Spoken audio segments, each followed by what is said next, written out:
Southern Living magazine has a very special, very succulent issue on newsstands right now. It's a tantalizing tribute to the 100 best barbecue joints from Texas all the way to North Carolina and everywhere in between. 6 Georgia restaurants made the cut, and from Poole's Barbecue in East Ellijay, we're joined by Oscar Poole, and Scott Jones is also here, and he's from Southern Living magazine. Gentlemen, thanks for being here. Thank you. Colonel Poole, first of all, congratulations on the honor. Thank you very much. Must feel pretty good. Yes, I do. Well, I'm going to let you get started because I know you've got a lot of stuff going on over here. You're going to begin by doing what over here? What is this? I'm going to pull this bone out. Okay. When the bone comes out like this, yeah, that means it's done. Okay, guys, it's just falling off the bone, isn't it? It's falling off. And now the burnt texture on the outside is intentional. I'm glad, that's right. This is intentional, and we chop it together so you see it comes out like this with the dark. That's hickory smoke in there. Hickory smoke. It sure smells good. And also a secret seasoning. Okay, well, we're going to get back to you. I'm going to let you start with that. Yeah. Scott, this had to be one of the toughest assignments you've ever had to undertake. It was tough. We have a team of editors from Southern Living literally traveled for the last year. And as you said, crossing all the way from the Carolinas down to Texas Hill Country, covering just about every place that you could go to come up with this list of 100 restaurants. And in addition to the restaurants, we also have almost 100 recipes that go along with this. So whether you are just want to read about barbecue or if you're an enthusiast as well and you like to cook it, we have recipes for desserts and side dishes, ribs, chicken, brisket, you name it, we cover it. So this is as much a travel guide as it is a cookbook. Absolutely, absolutely. And that's the wonderful thing about it is it mixes the history of barbecue and the original differences with all of these wonderful recipes. Well, talk about you know, what was kind of on your checklist as you went across these different states and went to these different restaurants. Well, what were you looking for? What we were looking for basically is for each of these restaurants from each of these regions to have some kind of quintessential element. In Georgia, a lot of pork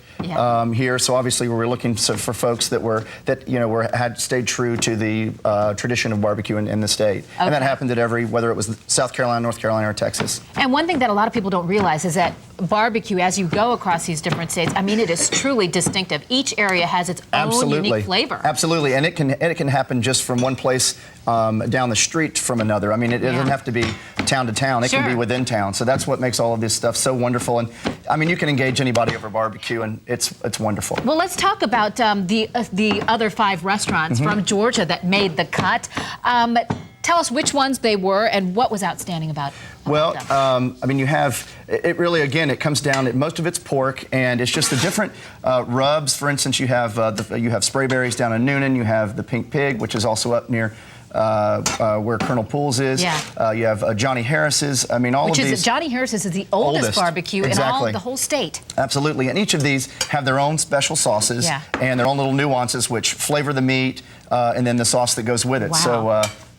Now, had you been to Poole's Barbecue before? I had not, but our editors had been there several times. So, okay, this smell is just, I mean, it's absolutely intoxicating. I can't even take it. No, oh, wait a second. Maybe I should put a bib on.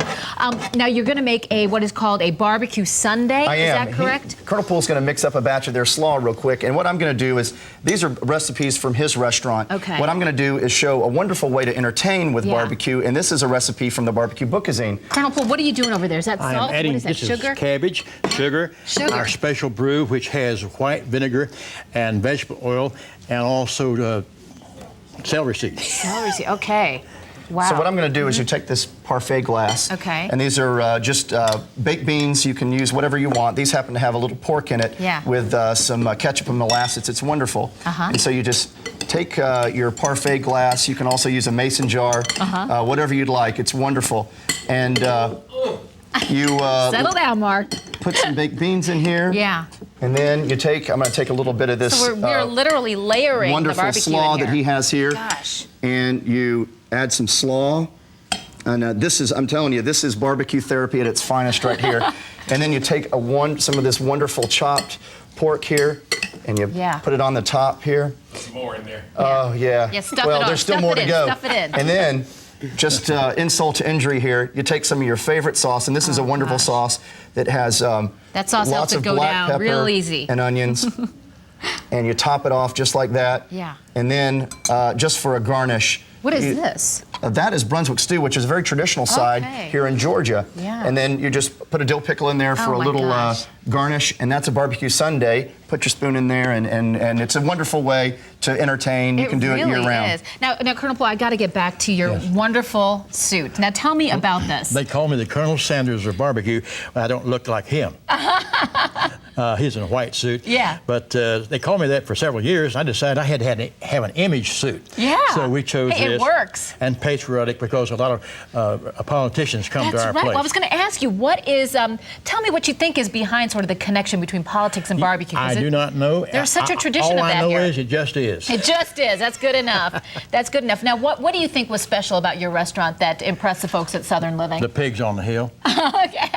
It's the Taj Mahal. We have the Taj Mahal in the Hog Rock Cafe, but the pigs on the hill, called the Pig Hill of Fame, made us world famous. Okay, and down the street you've got some competition that also made it. 8 miles away. They're fine folks. They're another party, and they're good friends. We eat at their place. They come to our place too.